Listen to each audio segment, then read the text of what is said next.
Let's hear those fireworks. The Illini locked down another football recruit. Locked on Illini. Let's go.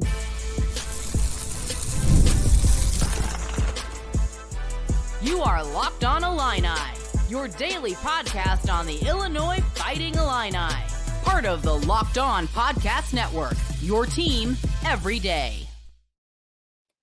Welcome back to another holiday edition episode of Locked On Illini.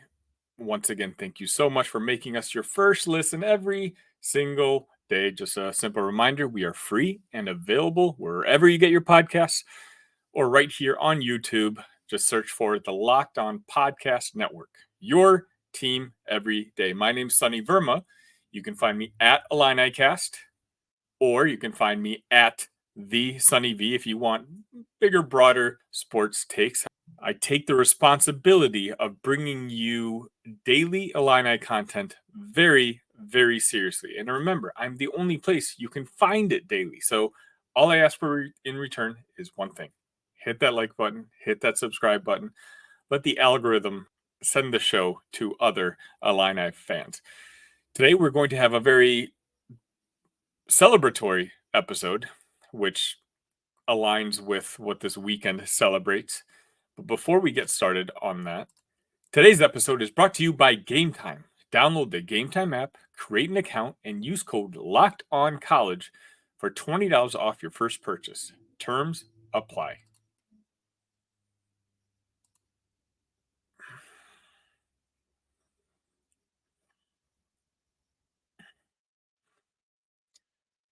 We know how important Brett Bielema takes the term family and tries to incorporate it into everything the Illini do. I mean, since the moment he stepped foot here, the tagline that they've used with recruits is Fam ILLY. Well, in this particular case, it came through. Jerzhan Newton, younger brother of Jerzhan Newton, has decided that he is going to follow in his older brother's footsteps and become a Fighting Illini. This is wonderful news for Illinois fans. This was a recruitment which I was following pretty closely, and if I'm going to be very honest with you, I thought would go into fall. It really seemed like this kid from Florida was wanting to play quarterback for the Florida State Seminoles, and it really seemed like while he had a Florida State offer, they weren't really pushing yet. So it looked to me like he was in sort of wait and see mode to see what they decided. Jerzhan is a 3-star according to 24/7, the number 669 overall prospect in the country. He also had offers from the before mentioned Florida State, Indiana, Miami of Florida, Mississippi State, Louisville, NC State, Ole Miss, South Carolina, Pittsburgh, and many other group of 5 schools. This was a pretty sound victory for Brett Bielema and company. Now, the tea leaves were there. Illinois was the only school that Jerzhan had visited in the last month or so. And so, with him deciding to move up his commitment date, obviously things trended pretty favorably for Brett and staff. So, what do we do here on Locked On Illini whenever we have a commit?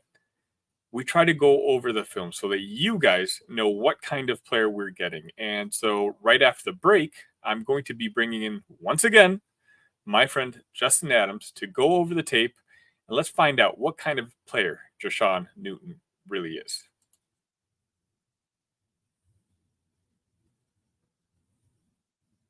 But first, friendly reminder, this episode is brought to you by Gametime. Gametime is an authorized ticket marketplace of Major League Baseball, which makes getting tickets faster and easier. Prices on the Gametime app actually go down the closer it gets to the first pitch. With killer last-minute deals, all-in prices, views from your seats, and their lowest price guarantee, Gametime takes the guesswork out of buying MLB tickets.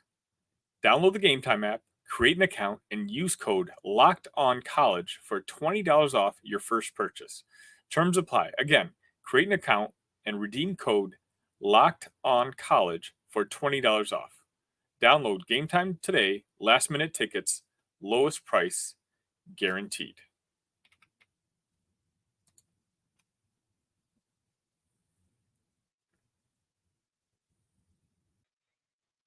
All right. New football recruit. You know how I do this. I'm not much of a film guy, and I've gotten wonderful feedback on the previous couple episodes we've done. The film analysis done by my friend Justin. Welcome back to Locked On Illini.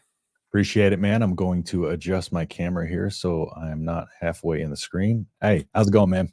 Appreciate you having me back on. And yeah, I'm excited for this one. Justin, before we get started, let the folks know where they can find you. Yeah, absolutely. As you probably know, or if you don't know, Sonny is my co-host on the Big Ten Show. So you can find us over there at Big Ten Show on X and YouTube.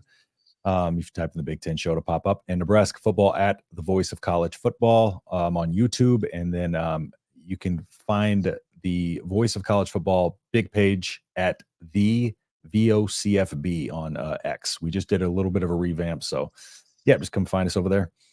And I'll put links to all that in the description of this video. So Justin, obviously, Jerzhan Newton was arguably the face of the Illini defense over the last couple of seasons. And, he's going to be playing for the Washington Commanders in the upcoming year. But now it looks like his younger brother, Jerzhan Newton, and watch me fumble those two names up at least a couple of times at some point in this video, has decided to commit to the Illini. This is a commit that, not necessarily surprising, but we thought it was going to happen maybe more so in fall or at least at a later time. So I guess more so the timing of this commitment is surprising. Now, I gave you a little heads up that this might be happening. And so you, of course, being the wonderful friend you are, looked over some tape for me.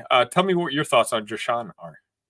Yeah, so first thing off rip, just a extremely explosive athlete. They have him listed under athlete, but he is the prototypical definition of an athlete. Very explosive guy, has just a lot of physical gifts and attributes. It comes from an athletic lineage. His brother, of course, Jerzhan, sorry, was All-American at Illinois. I believe he was All-American last year.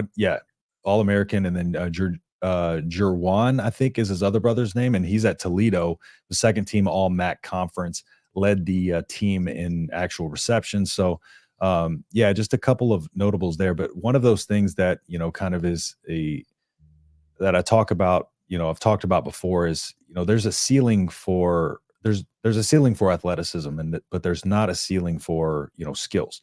And so he's one of those guys that you get him to campus as just a pure explosive athlete, and then you mold him into what you want him to be. Because playing multiple positions like he has, being all over the field, he has the ability to be good at a lot of different things. But once you hone in on one aspect, these are the type of guys that can explode at the next level, just because their attention's diverted so much. Then all of a sudden we start hammering in on the mechanics of this position, and that makes it a lot better. And also, as a quarterback, he has a lot of understanding of defensive schemes and systems that he kind of has to learn. It's very vanilla at the high school level, and we'll get into that a little bit. But just overall, 6 foot 205, plays in Florida, 2,200 yards passing, 23 touchdowns, almost 70% completion percentage.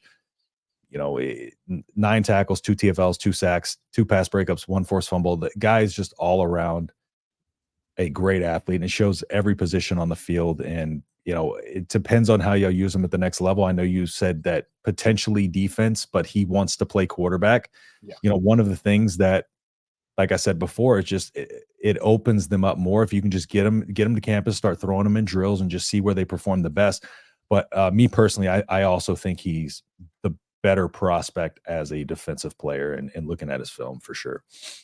And I think that's kind of the consensus among most of the programs that have given him offers. From what we've heard, Illinois is going to give him the opportunity to play quarterback. And, that's huge for Jerzhan, because I think Jerzhan could play quarterback at the college football level somewhere next year if he wanted to. Whether it's at the P4 level, I don't necessarily know. But, I think it's just the opportunity that the Illini are going to provide him, which kind of maybe kind of pushed him over the edge to want to go ahead and, say that, hey, yeah, I'm going to commit and I'm going to be an Illini. Yep. And to be honest, just throwing this out there too, his style with his quarterback play is very much going to be, you want to have an offense is very much designed around, a QB run or trying to stretch the field a little bit because I'll get into it on his film here in a little bit, but he's going to be one of those like Taylor Martinez, old Nebraska quarterback, 2012, doesn't have the best throwing mechanics, but is such a good athlete that he can make up for that with his legs, and that also opens up opportunities in the passing game for him. So very cool. Justin, shall we go ahead and look into his film? let's do it.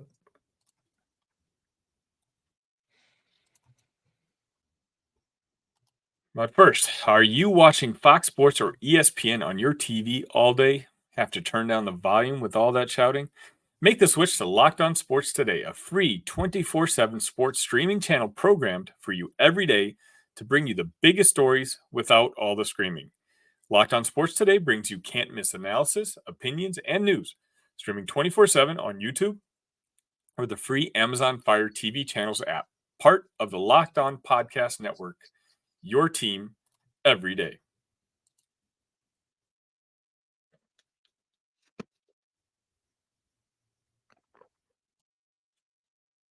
All right, Justin, work your magic. Let's watch some film tape.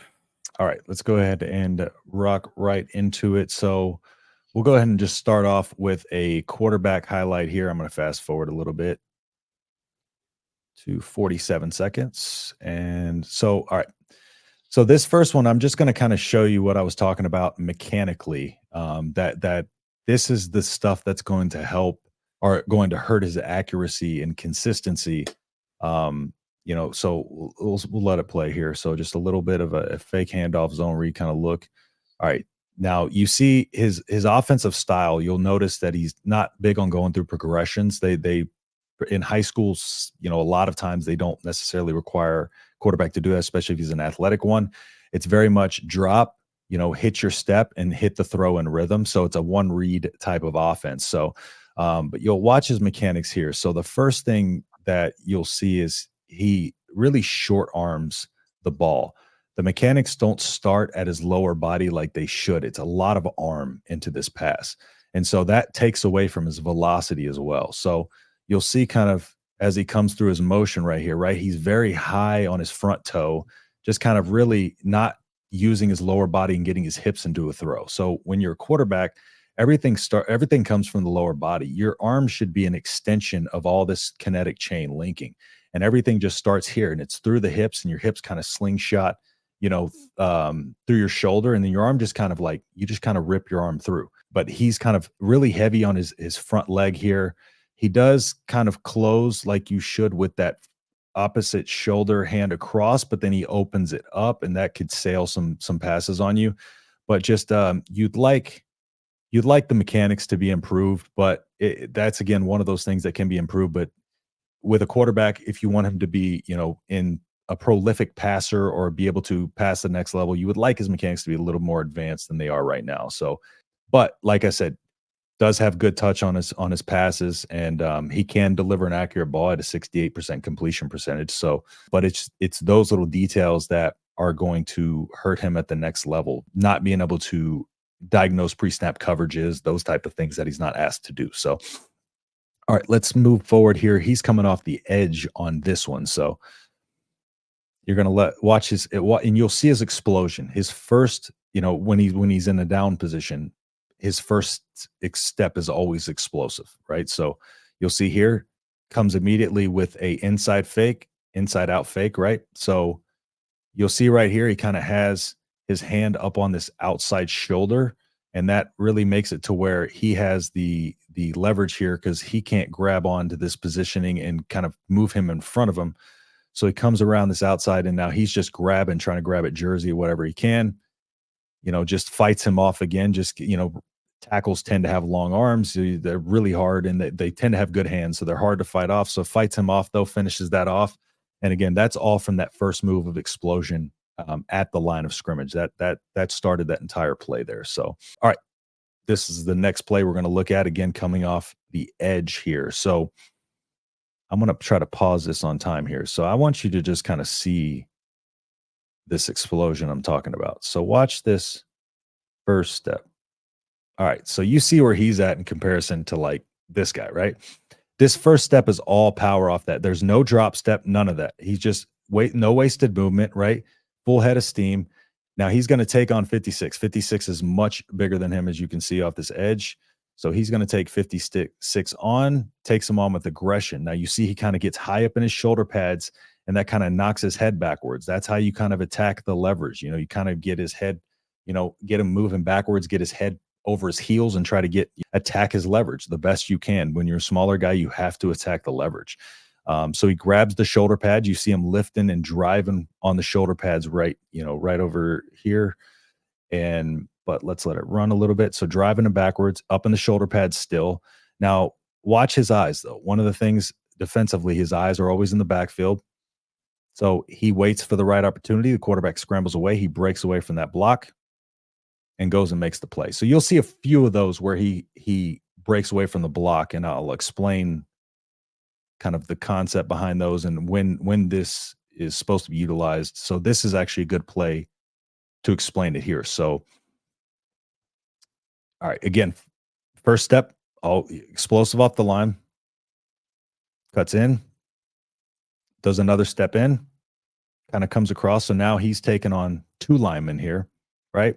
So he can't do anything to win this battle right now, right? There's two linemen on him right now, and they're both bigger and stronger than him. So watch him just kind of wait here. He's kind of got his eyes in the backfield. You see he's looking right here at the quarterback, and he's just battling for this hand position right here.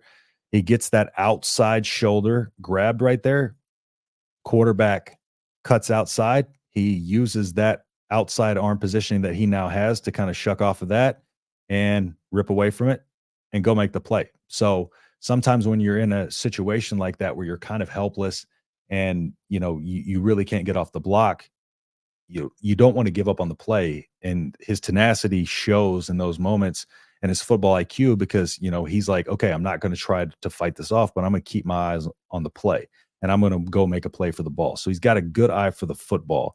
And in a 3-3-5, those style of defense, like I mentioned before, eyes are everything, because they're going to try to trick you with motions, because again, it's a risk reward defense. So they want to take advantage of that risk and try to get an explosive play on you. So having the ability to keep your eyes in the backfield and watch the play develop is very big, especially in those risk reward style of defenses. So, all right, so let me fast forward here. Actually, no, I'm right where I need to be. So this is going back to his quarterback play a little bit. So this is going to kind of show you a little bit of his pocket awareness and elusiveness. Okay.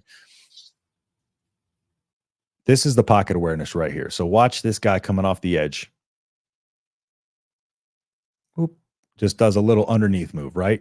Guy's coming from behind him, from his blind side, gives him a little underneath fake, steps up and around on the run, kind of lofts it up there back of the end zone. Again, great touch. Not a lot of velocity on it, but he didn't necessarily need it in this instance.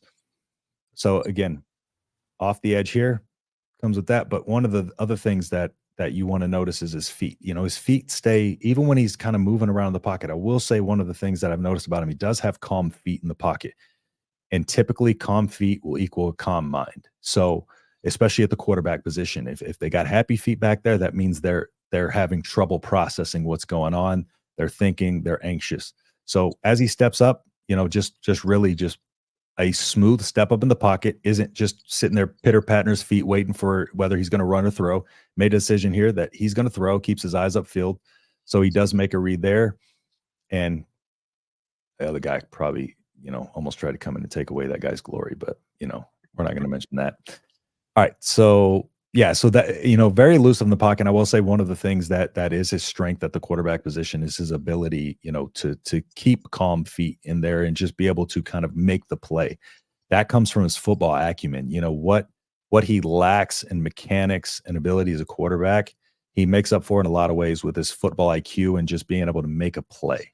And with athletes, that's typically what they can do. When guys play all over the field, they typically know how to make plays. Some of those guys are just, that's what they are. Those are usually in the bigger schools. Those are the guys that are the 1%er of the athletes in those schools, so those are the guys that make the big plays. So he knows when a play's there, he knows how to find it. But the thing is, he has the confidence to go try to make the plays. All right, 317 here. This is just showing a little bit of also his physicality. He doesn't shy away from he's not going to shy away from a guy in his face. So we'll let this run here. Little pocket elusiveness there. Stiff armed, throws it up, but throws it in that guy coming right in his face, unblocked. He knows he's going to take a hit, stands in there, delivers the throw on target, takes the hit. So I just wanted to spotlight kind of also his ability to kind of stand in the pocket. And again, that shows his confidence and he's willing to do what it takes to make a play and put his body on the line. So, all right. So let me let this run here. All right. So in this play, again, another explosive cut inward, right? Kind of gives a swim move to the defender, but the defender kind of grabs this bicep area right here. And so, as a tackle, that's a really good place to you want to get that outside shoulder grabbed, and you want to get kind of in this bicep. So that way, if they drive onto you, your hand kind of slides up in that shoulder pad. So you'll see the guy right here, the tackle has that outside positioning, which means he's going to have the leverage. So the swim through doesn't quite work, but he's going to continue to fight. And you'll see him watch his feet here. His feet stay moving, right? And he's going to continue to fight the hands. So here, now watch. I'm sorry. Let me run it a little bit slower. Watch after he engages in this block, right? Right there. You'll see his feet move, and that little subtle keeping his feet moving there is what allows him to be able to kind of make that move on him when he throws that ball out there. And so watch the breakaway move here. So he's going to kind of plant there, and he's going to use that leverage to kind of throw him to the side. And now he has that outside hand positioning on the shoulder. Throws him to the side. Now, when you have outside hand positioning, it's very easy to throw away a defender like that. So gets there, gets out, makes the play. So yeah, just a lot of good things from him on the defensive side of the ball. I really like it. I don't know where y'all would plan on playing him because he is a little undersized to come off the edge, but could be versatile in a lot of ways as like a outside linebacker in a 3-3-5 because they typically rotate the linebackers through or in those style of defenses they'll do a lot of things where it's a lot of rotation, different fronts. So you could see guys of his size rolled around there for, the speed rush aspect and those type of things. So, all right, moving on here to 359. Okay. So this is another one just kind of showing his patience and his football IQ. So off the ball, explosive first step. Now he's going to get engaged with this. Get engaged. It sounds like they're about to get married. Okay. They're not getting married. They're not engaged, but you'll see out here. So he has, with the inside arm, he has outside arm positioning. So he won that battle, but this guy has the arm positioning on this this outside arm here. So, all right. So I'm sorry. It happens really quick. So I'm trying to time this right. Okay. So what he's going to do there, now you see that he has that outside positioning. So as soon as this happens, right, he knows that like this plays coming up again, eyes in the backfield the entire time he's engaged with this block. He knows he has position on that inside arm, kind of throws him to the side, comes through and makes the play. Again, the patience there, the football IQ, kind of let the play develop, knowing he has that positioning in the hands, waiting for the ball to kind of get to that point and waiting to the point where he can throw him away. What he lacks in size, he makes up for with the little details like that. So, all right, moving forward a little more. Okay, so this is another. I just literally wanted to showcase just how smooth of a runner he is. So this is one just kind of show his stride, his glide. He's a very smooth runner of the football. You can tell, he's just a pure athlete, and he has a nice glide, nice stride to him. So he's a guy that is going to be able to get up to speed and make big plays if need be. But yeah, it just, again, you see the confidence in the way he runs too. So 526. Let's get over here. Okay. So another play again, coming off the edge. So, and you'll notice most of the plays were off the edge. I think there's only one, and we're going to get into it where he's standing up, coming off the line. So most of the times he's down in this 3-point stance. So, all right. So I'm sorry. Let it run here. Okay. So he's going to explode off the line. Okay. Now, right now you see this guy has the arm right here, and he kind of shucks him to the side. Right. So he really just kind of like wins that battle on pure tenacity. So because you'll see he doesn't win the arm position battle, but just the explosion off the line, right? That outside step, that inside fake. He grabs that outside shoulder and then kind of uses this inside arm and grabbing that outside shoulder to be able to push him away. Even though he has outside arm positioning, he's already in the process of pushing him to the side because he got his hands where he needed them before he could get his there. So that outside arm positioning doesn't really help him. It helps him enough to where he can grab a little bit of hold of him. He has to throw him to the side again. But again, just sticks with the play. And then again, right here, doesn't lose his balance, keeps his eyes up, and quickly gets back up to speed and tracks him down. All right. And the next play, I got two more for y'all. 626 here is just going to be a play where he's actually standing up off the line. You'll see when he's standing up, it's not really as much of the explosion.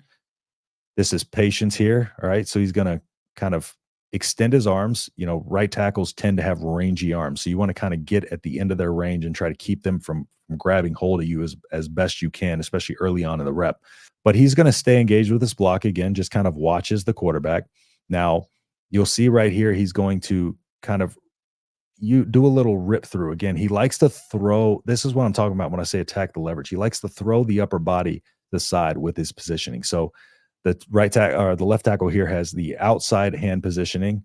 So what he's going to do, he stops and he kind of really throws him across. So you see him kind of just using his leverage and his hips and throwing his whole body into kind of getting this guy to this side so he can kind of then just bring that arm. You'll see the tackle doesn't have his hands in a good enough position to be able to prevent this breakaway, because right there, he just slips that hand away, throws the leverage to the side, gets him distracted by, his balance, breaks away from that immediately, and is able to come over and force a bad throw, almost break up and make him throw an interception. So, all right. And the last one here, I just wanted to showcase a little bit of his touch again, just a back shoulder throw here.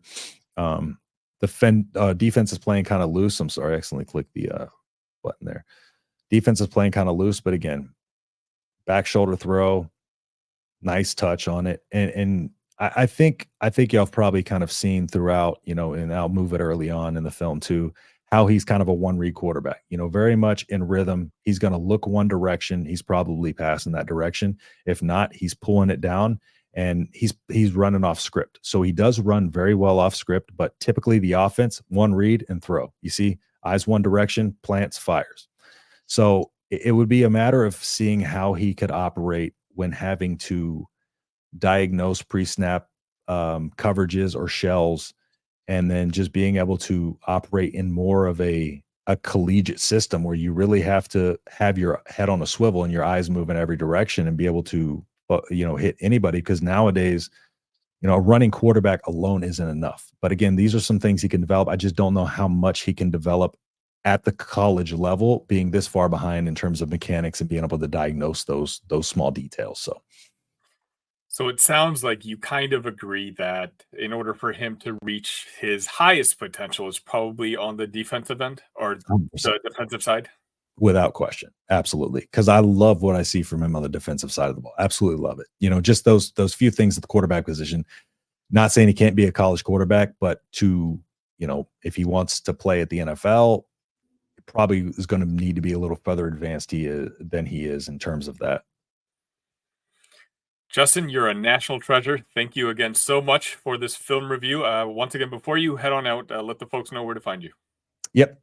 So you can find me over at Nebraska Football at the Voice of College Football, the Big Ten Show at Big Ten Show, of course, with my co-host Sonny over there. And you can also, if you want to keep up to date in the latest of the college football world, again, at the VOCFB on X, we're posting rankings and stuff like that all the time. So go check us out over there. Thank you, Justin. Appreciate it.